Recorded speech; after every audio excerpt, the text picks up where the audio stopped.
en Égypte. Ah, merci. Je voulais même pas entrer dans ce débat-là. Dire que nous, on a été civilisés bien avant. Très bien. ñun nag nee ne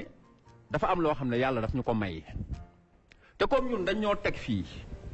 mu am ñoo xam ne dañuy déglu di woote ba Amérique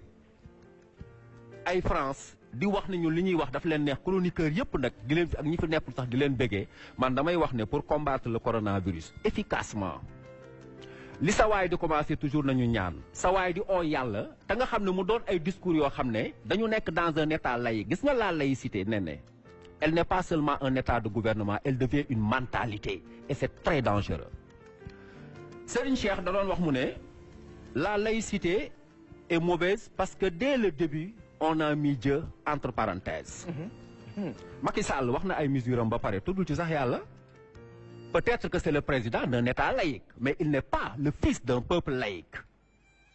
man ñett rek laa ci xam moom laa bind envoyé ko suma élèves yi di ko partager ak Sénégal yi ma ne leen 1 il faut demander secours à Dieu 2 il faut faire recours à la méthode antimicrobienne lii nii mënu fee ñàkk buñ ko deful dañuy feebar mais 3 aussi il faut faire un détour à la tradition parce que ñun dañu am yàlla tubaab yi doo dégg mu metti ci seen documentaire wala seen feebar ba ñu tàllal loxo seen yàlla moo tax tey li fay am na fa en Italie aujourd'hui il y a tellement de morts que fi ñu leen doon lakkee dafa fees dañoo jël nit ñi def leen ci ay camions yóbbu leen di leen lakki te Italie moo am le plateau médical 3e plus relevé au monde c'est une science en Amérique en 2 jours il y a eu 1000 morts en 24 heures te gis nga yéene dafay rafet te loolu il faut que ma wax ko Sénégalais ñu dégg ko xam ne ñi nga xam ne dañuy jéem a mettital di ñu yéene yàlla dañuy atte ak ñoom Sarkozy laay wax. Ah, Sarkozy lu mu fi wax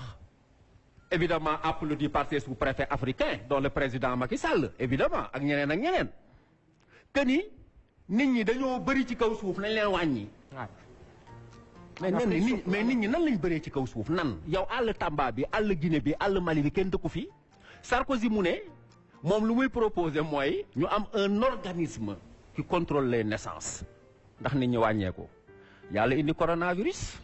du dafa bëggoon nit ñi wàññeeku en tout cas ñoom ñu ngi wàññeeku yéenewuñ ko le peuple français yéenewuñ ko kenn parce que ñun ay jullit lañ ay intellectuel lañ mais li may wax ñi ñuy déglu mooy yéene dafa war a rafet